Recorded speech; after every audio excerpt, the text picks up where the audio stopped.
Guys, I just finished interviewing Eben Bruyns, the creator of JunkStore, and let me tell you, it was a fascinating conversation. I thought it was really, really fun. So in this interview, we talk about all kinds of stuff about the future of JunkStore, his inspiration for creating it, and even like who he is and even his favorite video game. Now, I'm only putting about 15 or so minutes of the interview up on YouTube. The rest of it's going to be over on the Bryant blog. If you're a patron, if you're a YouTube member, or if you're a member of the blog, you'll get access to that. And I'm really happy with how it all came together. It was a great interview. He's a fun dude, and yeah, it's like almost an hour long interview too. So if you want some exclusive content, you can head over there for that. But without further ado, let's get into the interview because I think this is really fun, and I want to do more of this stuff. So if you have other people you want me to interview, let me know down in the comments. I'd love to hear your thoughts on that. And if you have any questions for Eben, we'll be monitoring the comments. So let us know down in the comments if you have any questions. All right, let's get into it. So for those who don't know, what is JunkStore?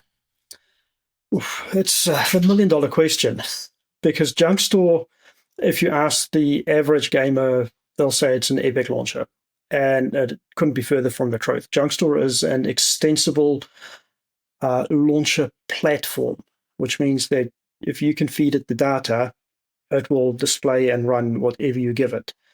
Even the launcher scripts themselves are completely extensible, so it's just shell script and mixed with a bit of Python on the back end, and you can kind of make anything. Tell me a little bit about what inspired you. What inspired me? Quite simple, really. I wanted to play DOS games on my Steam Deck. I started playing with the GPD-1.2 back in, what was it, 2016 or something? So a long time ago, and realized just what the pain points were trying to run DOS games on a handheld. It's a real pain in the butt because you've got non-standard controls. Everything is keyboard driven. It was absolute Wild West back then. Nothing was even using the same keyboard keys for controls. So the initial stuff I did was using Launchbox to try and get some stuff working. But then on a controller, you have an issue with getting those inputs mapped. And I tried doing it with Steam input, but of course DOSBox doesn't work with Steam's overlay. So you end up with this big mess that you're trying to sort out. And I kind of just parked that. When the Steam Deck came along, the overlay worked, Steam input worked. So I was like, well, there's an opportunity here. So I just made something that could run DOS games and have a DOSBox config editor. And that was the start of JunkStore. Can you tell me what sets JunkStore apart from like Heroic or Lutris, for example? So what sets it apart from Heroic and Lutris?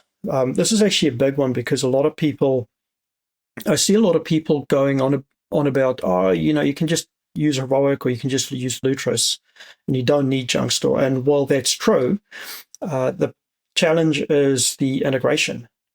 So if you're using something like Heroic, it's not as tightly integrated.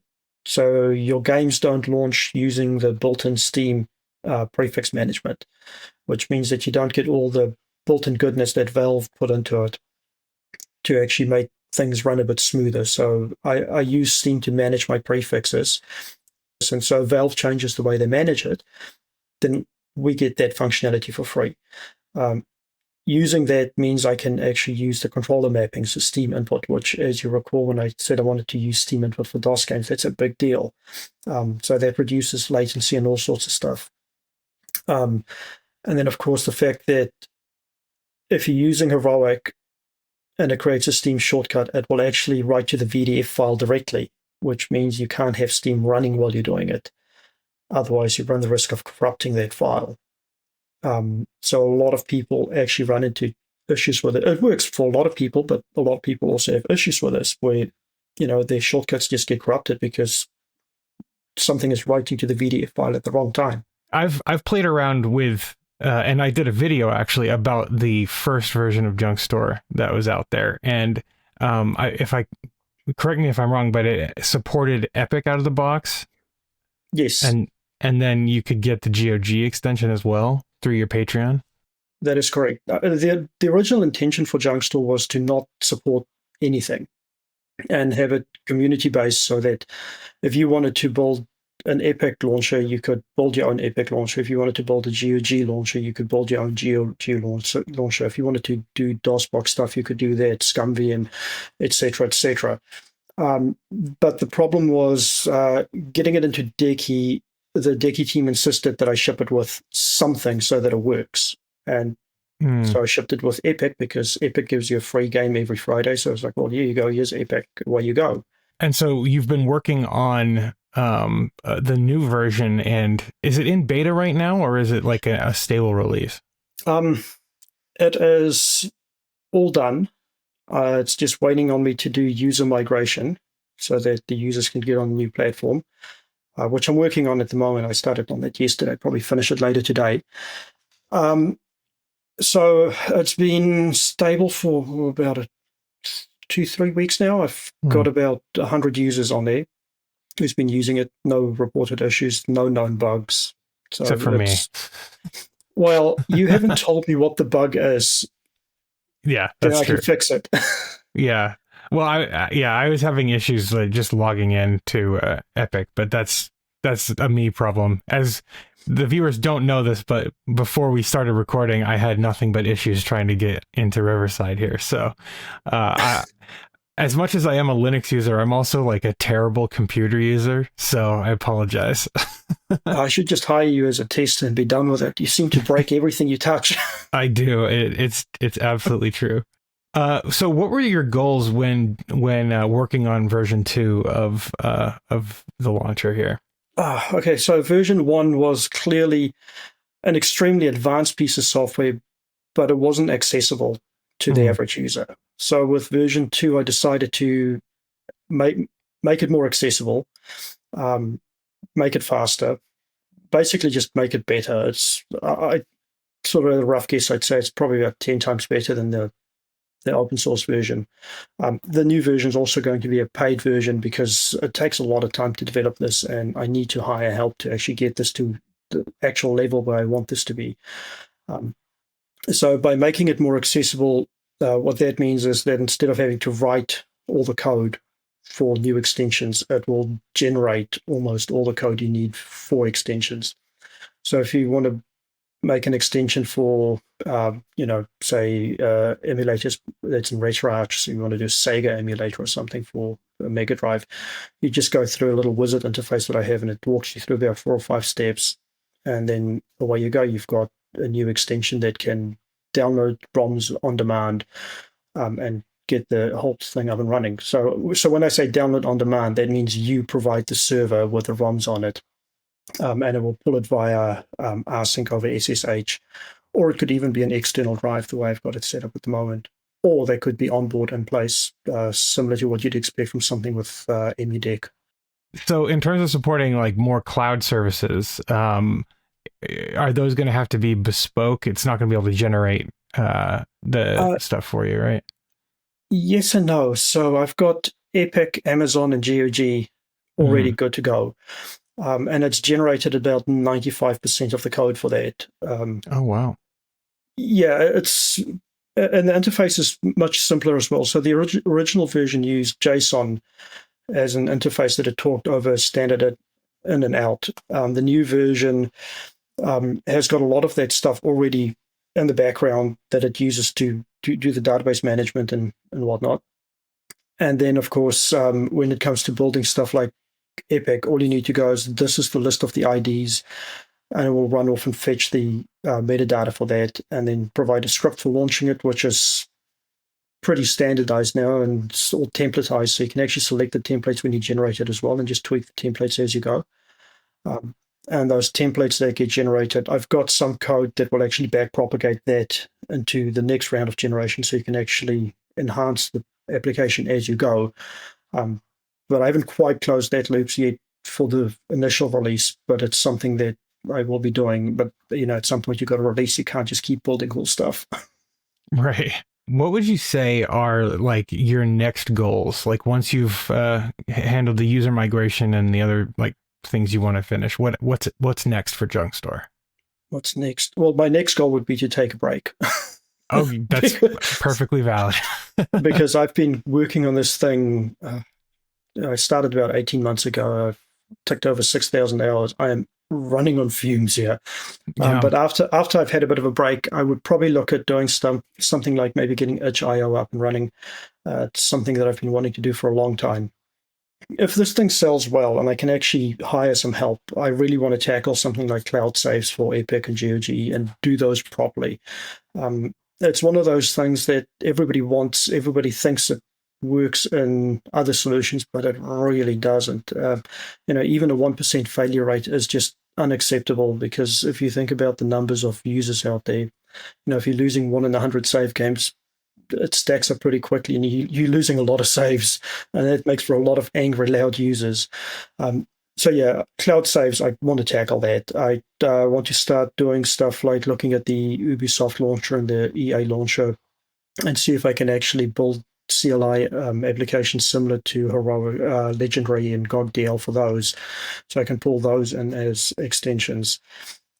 It's really just a matter of building upon what I've got now. I've got a massive base of insane features that gives me a solid foundation to work from, and I can just keep adding to those and adding new things that users actually care about.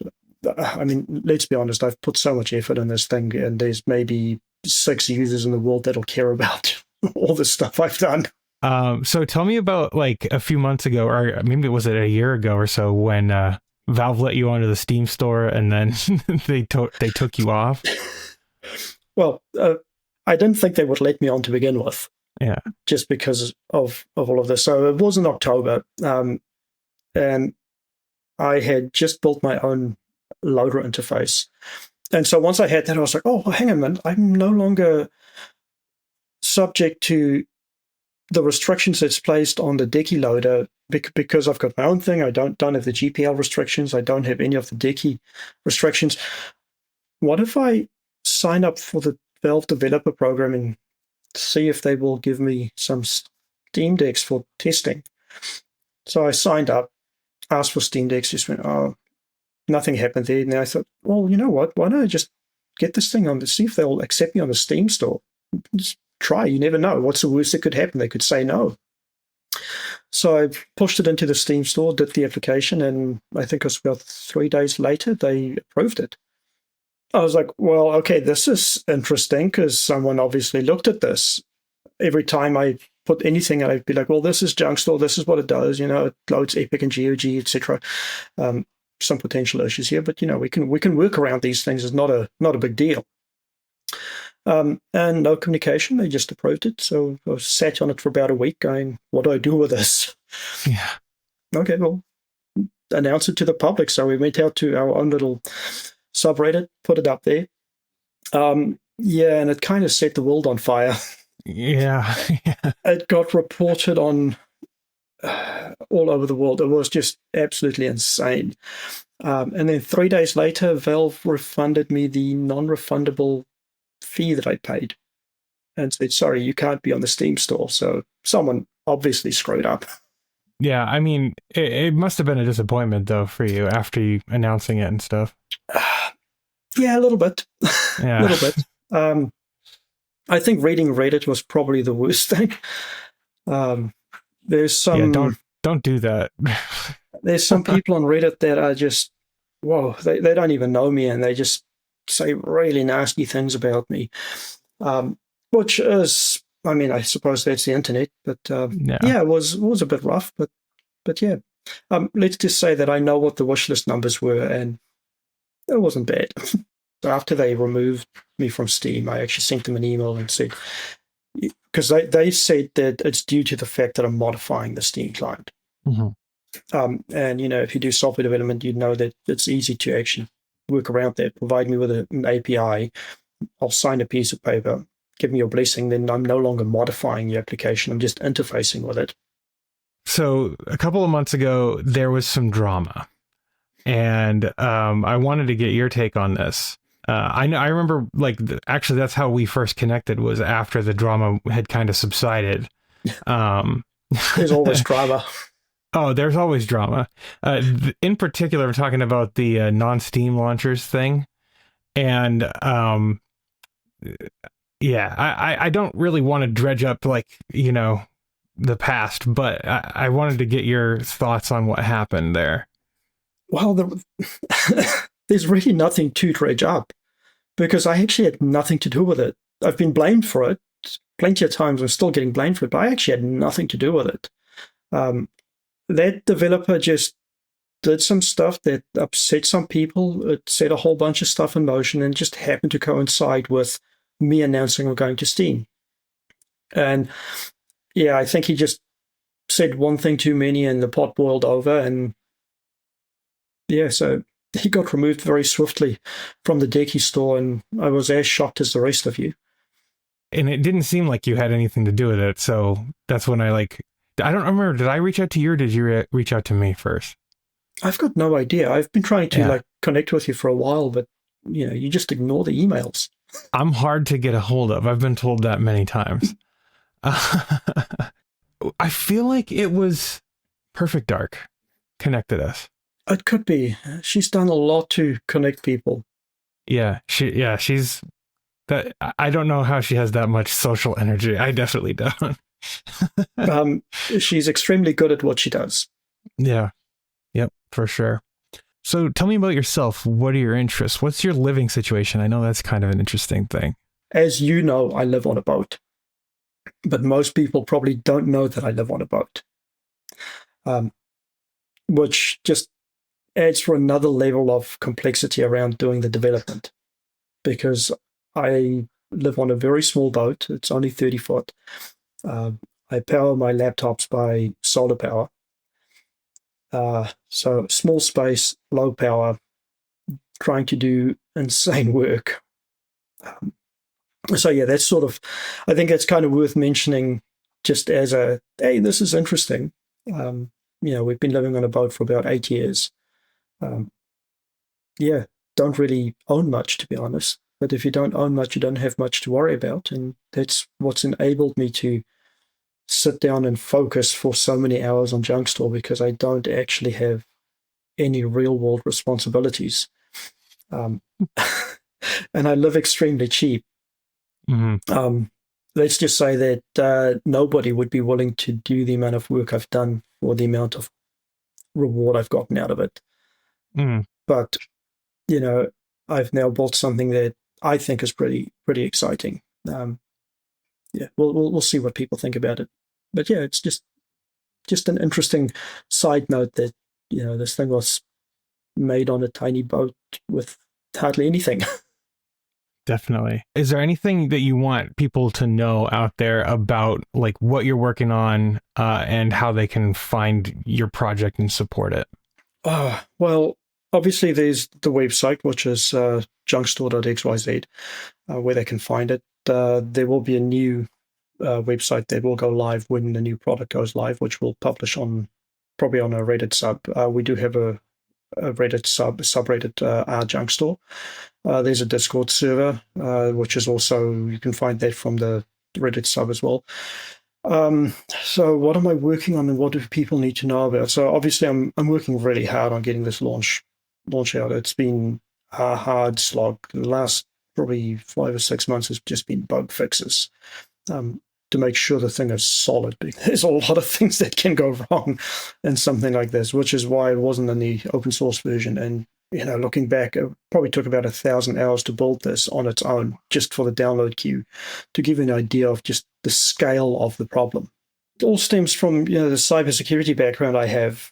This is the closest analogy I can find is if you're going to craft an exploit to attack a system, you try and keep your footprint as small as possible to avoid detection and actually try not to interfere with the application's actual running. But because you're actually doing stuff it's not expecting, a lot of stuff can go wrong. And the same sort of holds true for this type of scenario where, I'm doing stuff that Valve is not really expecting. Even though I'd be happy to talk to Valve, I've told them numerous times, hey, let's talk. Let's see if we can do something. Mm-hmm. So by minimizing my touch points and just, reducing the footprint, it really dramatically improves the stability of the whole system. Cool. Well, thank you for spending time with me here. I actually got to go. I have a meeting here in like a minute ago, so I got to get running. Well, thank you for having me. Yeah, no, it's been a pleasure, and we need to connect again. And if anyone out down there in the comments has any questions, let us know.